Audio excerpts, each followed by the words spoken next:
In this video, I interview Andrew Locke, who shares with us how he uses comedy, content, and collaboration to absolutely kill it in the entrepreneurial world, and how to use the marketing techniques of creating value, fun, energy, and entertainment to drive your business forward.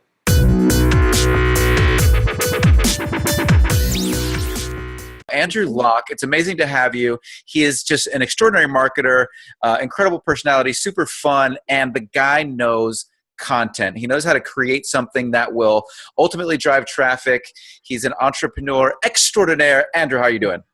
Good, thanks, Michael. Yeah, appreciate the invitation. Yeah, it's Always fun to talk marketing and entrepreneurialism. Entrepreneurialism. Yes. Excellent. Well, first of all, it's great to have you. But I do want to I want to dive right in. So most entrepreneurs have a hard luck story or something that in the past pushes them to greatness today. What's yours? And you'll have to excuse me. It's 8:00 here, so I'm having a glass of wine. Oh, that's fine by me. Yeah. A hard luck story.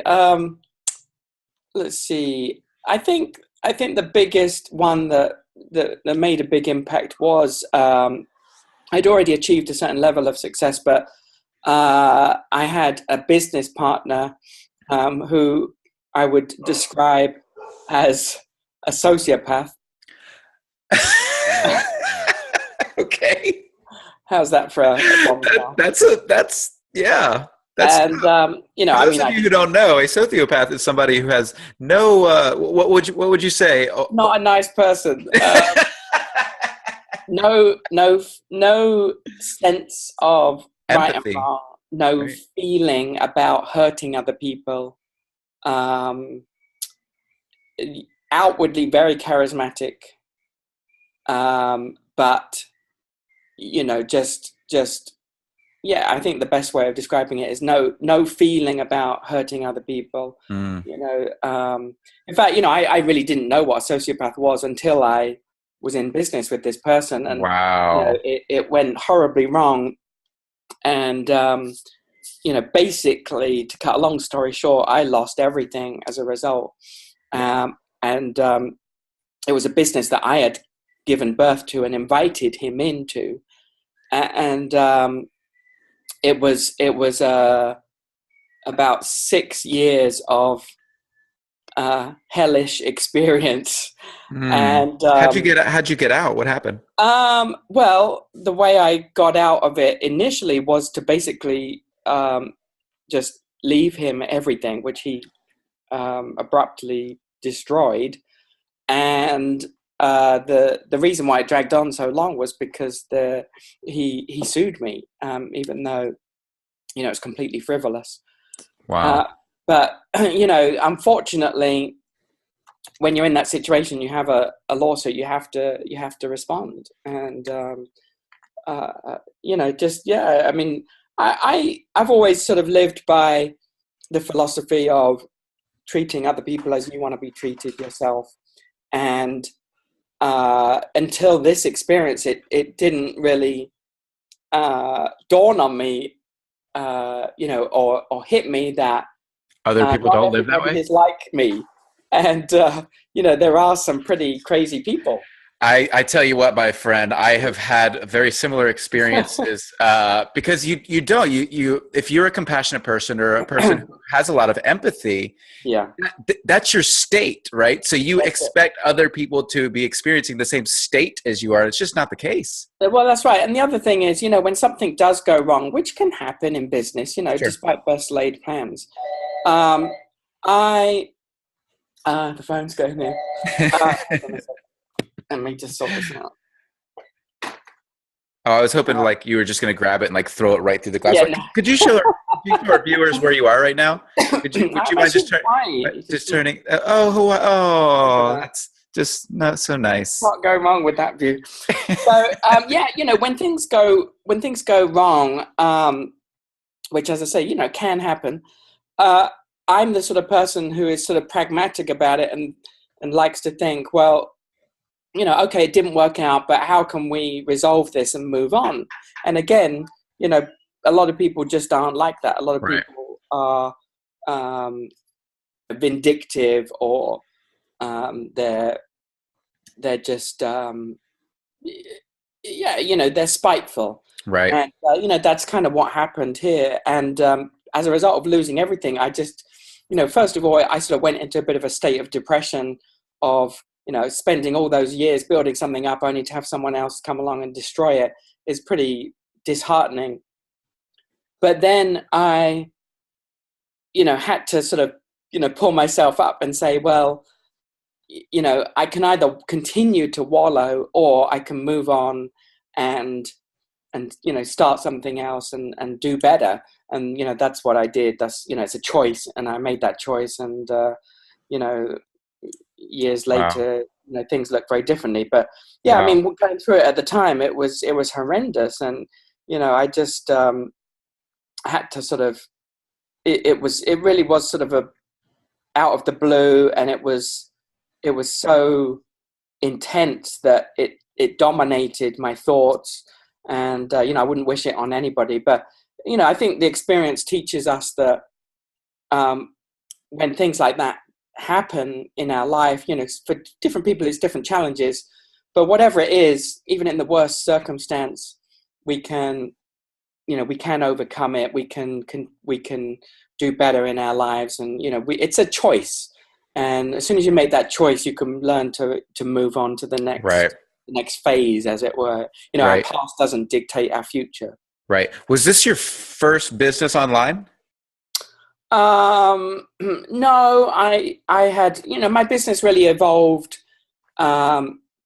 Basically, I had started out online teaching courses, like, for example, how to use eBay in creative ways and things like that. And it got to a point where, because of my original background as a cameraman for TV, I saw, even before YouTube, where this was all going. And I decided to create an online show. And out of that show came the idea to create a business network of numerous shows.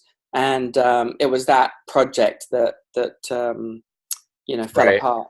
So how did you make your first few dollars online? My first few dollars online was actually when I'm trying to think how I first discovered. Well, I think my first introduction to online marketing was actually through Yannick Silva in the early 2000s. Oh, wow. And I really liked what he was doing and the way he was doing it, and I resonated with it. And it was actually soon after I'd first moved to the States, and I saw that he was doing an event. It was his first event, actually, and I really wanted to go because it looked great, like speakers looked great, and I really resonated with it. And I just really couldn't afford it, so I actually wrote to him, and I didn't know him, but I said, look, I really want to go to this event, and so one thing that I could do for you is I could film the event, because I'm a professional cameraman, I know how to do that. Anyway, to my delight, he responded and said, this is great, because I was looking for someone to film the event. So he said, perfect, come and, you can experience the whole thing. And, that's a perfect trade. So it was at that event that I really had my eyes open to this world of online marketing. I really resonated with a couple of the speakers. And I thought, I immediately thought, well, what could I do that was, different to what anyone else was doing? And what I realized was that I had some success already just selling different things on eBay. And so I realized, what, I could do something with eBay. And so I invented a different way to use eBay as a tool for lead generation. And it was so successful that the following year, Yannick invited me to produce the whole event, because, I had experience in that. And the first event was not so good, as he would admit. It wasn't so good in terms of production. So not only did I produce the event, but I was also, in that space of a year, I'd become so successful in what I did develop on eBay that I was one of the speakers. So it was quite a whirlwind. It was fun times. And I went on to produce all of his events for the next, I think, 8 years after that. Wow. And Wow. I also spoke another 2 times at, on stage at his events as well. What a fantastic story. What's your favorite platform today for lead generation? That's a great question. I would say um, the one that has sort of served me the best, and it's still under the radar really, is my online show, because that is my lead magnet. That's my way of giving value first, so that excuse me, so that people You don't have any wine? understand I'm who I sorry. am, Sorry. so that they can um, get benefits from the free advice that I give them, Right. and then choose to opt in. I'm not a big fan of squeeze pages as they used to be. They in the maybe 5 or 6 years ago, everybody was using a squeeze page where it was a barrier to content. So someone would visit a squeeze page through an ad, for example, and the only way that you could get value was by entering your email address. And I've always disagreed with that, because I feel like, hey, if you're inviting someone to experience what you do, why not give them something for free first? Allow them to experience it. Allow them to see that you are who you claim you are, and that you have the value that you claim to have. And then if they resonate with it, they're going to want more. So, that's the way I've always looked at that, that approach to marketing. And it's interesting.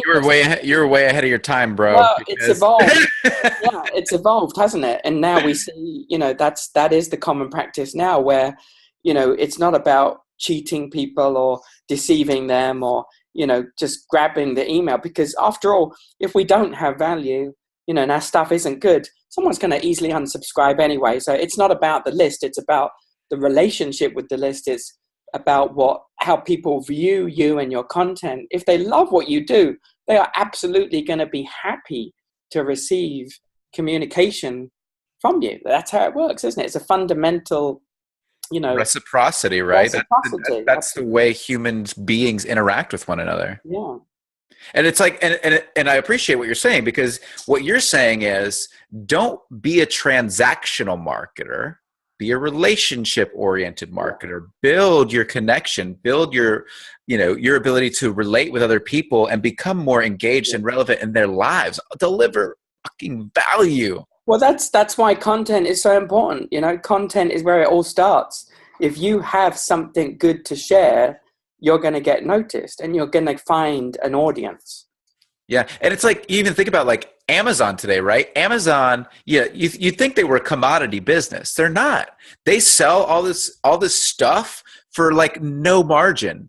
Their bread and butter is the content they're creating, and Amazon Prime and all these other things that they're doing to create big margin businesses. It's about bringing you in and then and continue to deliver. And the experience is a big part of it too. They have, through that content and the other pieces that they're bringing, they are creating a unique experience. If you think about other online retailers that think they are duplicating Amazon, even directly in the book space, like Barnes and Noble and so on, they're not. It's a list of books for sale, Right. What would you do, Andrew? You've lost it all before. What if you lost it all again today? Where do you start? You got no list. You got no network. You got nothing. What do you do? How do you turn it around?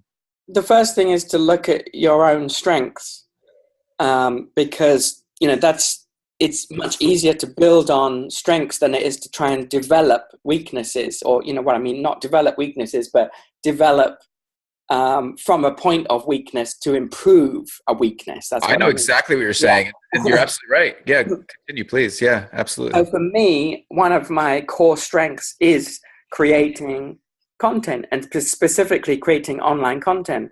So for me, the easiest way to build something from scratch is to create great, engaging, entertaining, educational video content, put it out there on as many channels as possible for people to discover, and then have people have a way for people to opt in through again, giving more value through some free giveaway. And then, once you have a list, everything else falls into place. Mm. And I love this idea. I love what you brought up earlier again about the content first, then the list, right? Because people want to hear from you. There's nothing worse than having to opt into something because you really like it, and then the content's yeah, absolutely. I mean, It's the worst place to start a relationship is in that frame, which a lot of people still are doing. I see them, doing that online, and that's a very short-term thinking, because everybody knows that they can delete an email, or they can report it as spam or whatever, and that's not what we're looking for. If we really want to develop a long-term business, we have to continue to provide value, and we have to be open to developing a relationship with the people on our list, our subscribers, our community. I mean, community is really the best way of putting it. We, as marketers, we use the word list, but these are real people with real lives, real kids with real parents, with real challenges. And so if we can get them to embrace our community and the values that we stand for, and the things that we want to, help them with, that's when the magic happens. So, to your point, it's not transactional anymore. That's a recipe for disaster in a business, really. right. Absolutely. Something I always talk about. I've actually got on the board right here: talents, passions, values. Right. That's good. And Yeah. like where those three things combine, that's where your competitive advantage is, right? And then if you can figure out what the world needs and bridge that gap, and then use digital marketing as kind of the bridge, like, because even today, right? Even today, I hear people talking about all the time, like, building the list, squeeze pages, and it's like, man, like, and I started internet marketing in 2013, right? And this was after like, all the cheap leads are gone, right? It's over, right? Yeah. And they were still teaching this stuff. And like, I was duped into believing it and it took me forever to get myself out of this transactional mindset. Yeah, And I always say there's a dark side to this world of internet marketing, unfortunately. And to your three key points on the board there, passion is one that is often missing, especially in that dark world. It's more about manipulation, and it's more about opportunism, and jumping on the bandwagon of, hey, this is hot right now, let's go over here and exploit it, until the next thing comes along. And that's not a business. It's not a business. It may work for a little bit, but as we continually see, Google, for example, is getting much, much better at identifying these types of businesses. They're not business, but these types of people, really, that are trying to game the system, or the black hat techniques and so on. And the only thing that's consistent is that they consistently fail eventually. And the people that do it are, they lose everything overnight, and they moan about it. And, at the same time that legitimate business builders continue to provide value and continue to build their business, because they're doing it the right way by serving people, and that they've got that passion in their heart that this is something that they really want to do. It's something they want to bring to the world. It's something that they would do even if they weren't being paid to do it. That's, there's no substitute for that. right. Oh, I love that you said that. And, you think about, you said community versus list, right? This idea of community versus list. And, I'd rather have a community of 1,000 people who are truly engaged in my content than a list of 10,000 people, because that community of 1,000 people is going to outperform in every single way that list of 10,000 who is just 100%. I've got a friend who is a photographer, and she teaches other people photography, in a niche area. But she's only just been starting out in earnest for the last year or so online. She has a relatively small list of a few hundred people, and yet she's created a mastermind group.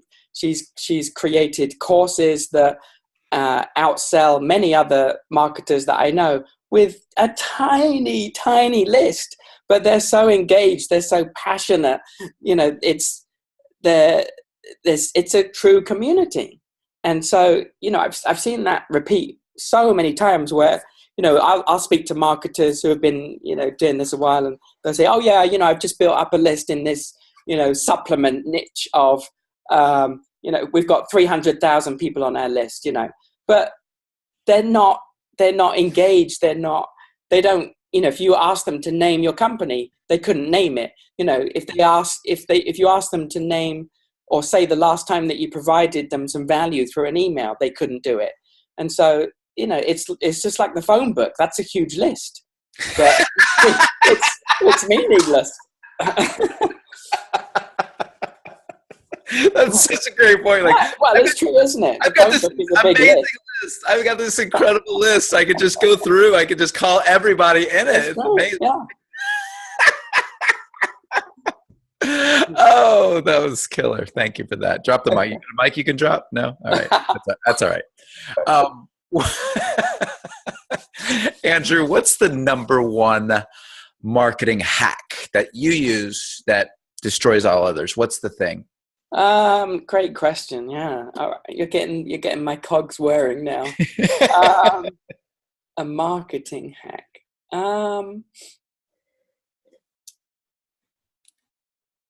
Well, I think it's not really a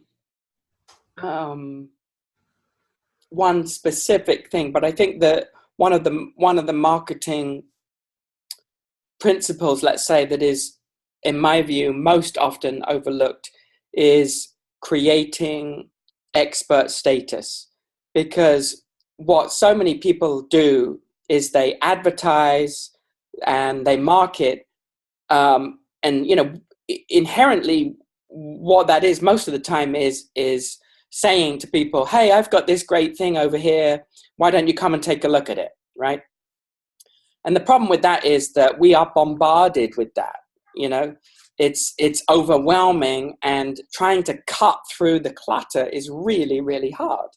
However, if your positioning is to establish yourself as an expert and even a celebrity, taking it to the extreme, what happens is people approach you. And it's such a fundamental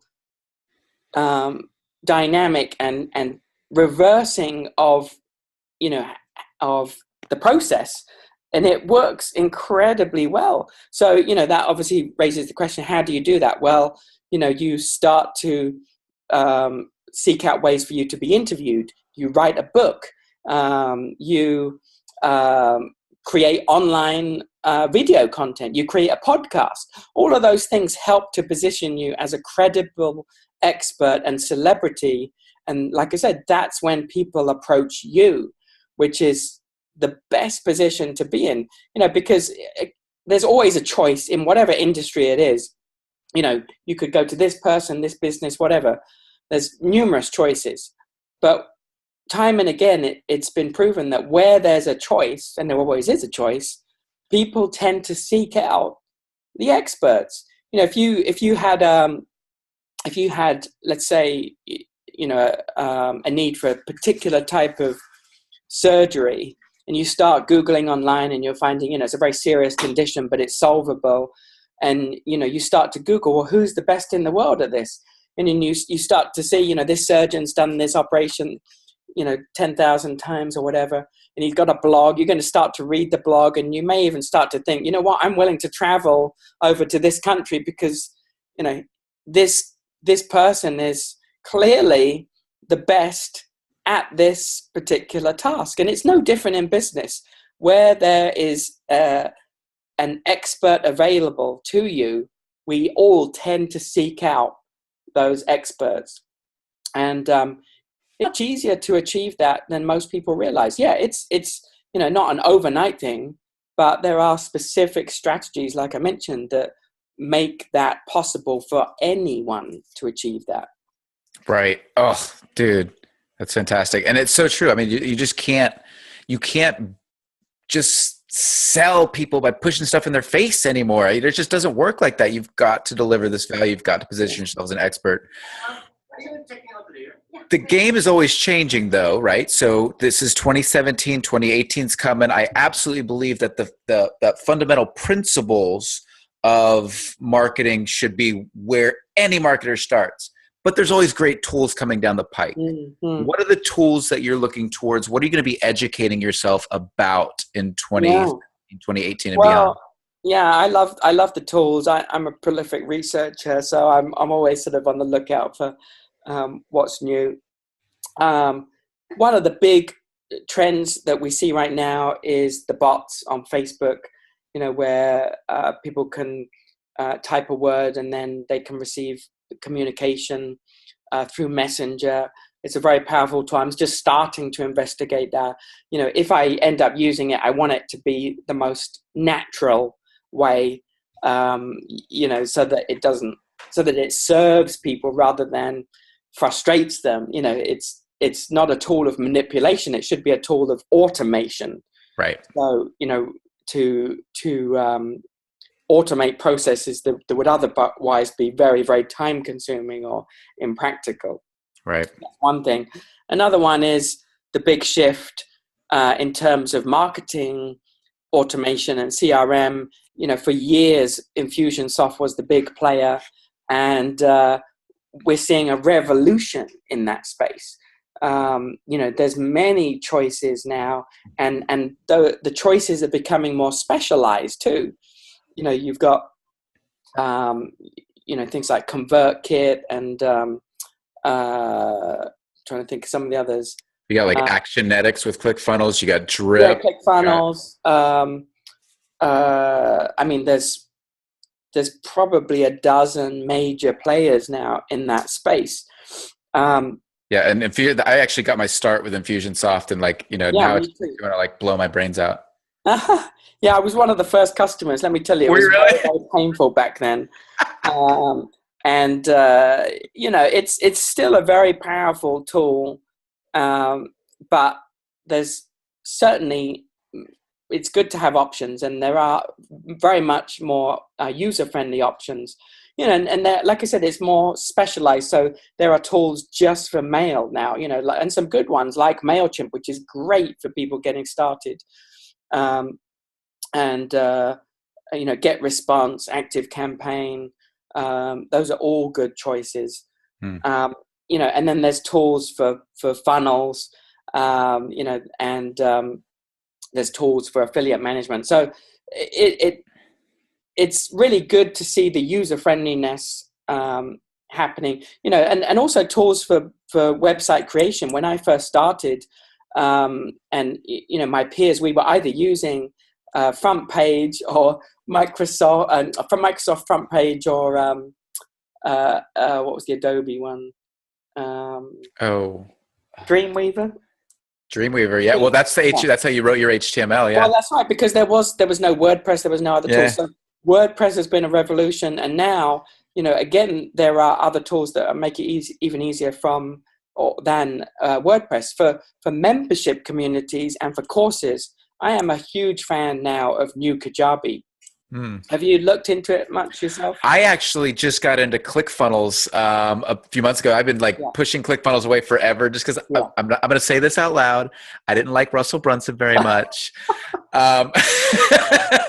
So I was like, ClickFunnels, dumb. And then I actually started using it about 3 months ago, and I'm like, I can create a membership site in 2 days. It's phenomenal. He's done very well with it. And again, it's because I often get the question myself, what's the best tool for whatever?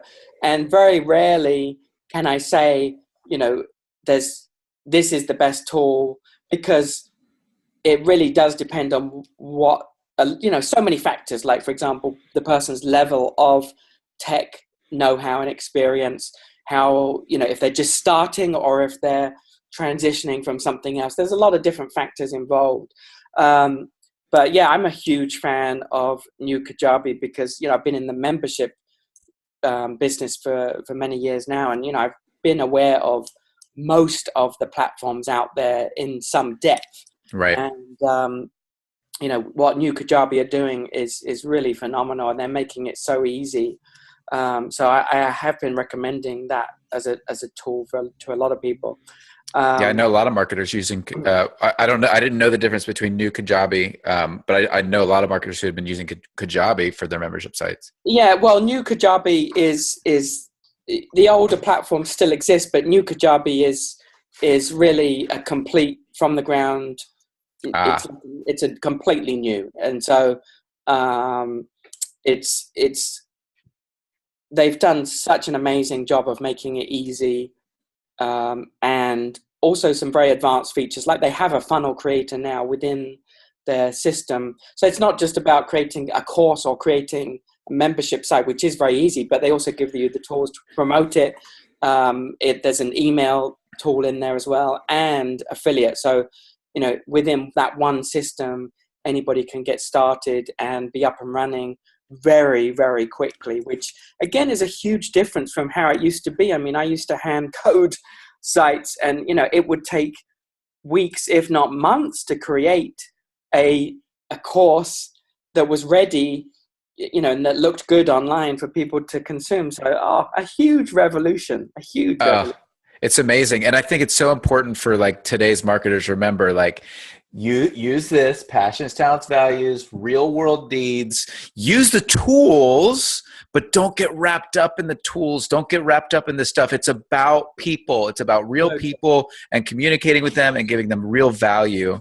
So it's never about the tools. And that's one other thing I try to emphasize with people too, because, some people obsess about the tools to the point where they are paralyzed by indecision.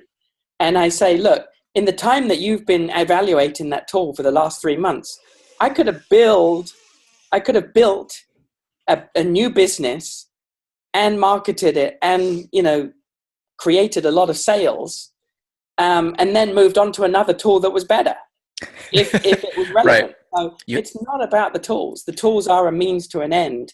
And you could pick, any one of these tools and be successful. So, you want to do a modest amount of research to find out, approximately, is this going to serve you? But there is no perfect tool. That's the other thing is there is never, ever going to be the one thing that does everything you want it to do. It does not exist. Right. Right. Who is the marketer that has inspired you the most and why? Yeah, it has to be 100% Dan Kennedy. I was an early student of his. He just completely changed my way of thinking about marketing and even what marketing is, how effective marketing should be done. And for people that are new to the world of marketing, I always recommend that they read his No BS books, because, for $10-15 a book, it is far, far better than any university course you will ever experience on marketing. I mean, there's no question about it, no doubt. I would say, has helped more business owners to be successful with his teaching than any other marketer out there. And there's some really great ones. Other people that have had an impact on me, people like Jay Abraham, early advertising techniques by Claude Hopkins, inspiration from people like Richard Branson. There's no shortage out there, but if I had to pick one, it would absolutely be Dan Kennedy. That's fantastic. Andrew, what a pleasure speaking with you today. I could do this probably for another 2 hours, but I do realize maybe we'll do another one in the future. I would love that. I would absolutely love that. And the next time you're in Orlando, please, we must grab lunch. Yeah, that'd be great. That'd be wonderful. Fun. It was great to have you today, Andrew. You're the man. We'll talk very soon. Thanks, Michael.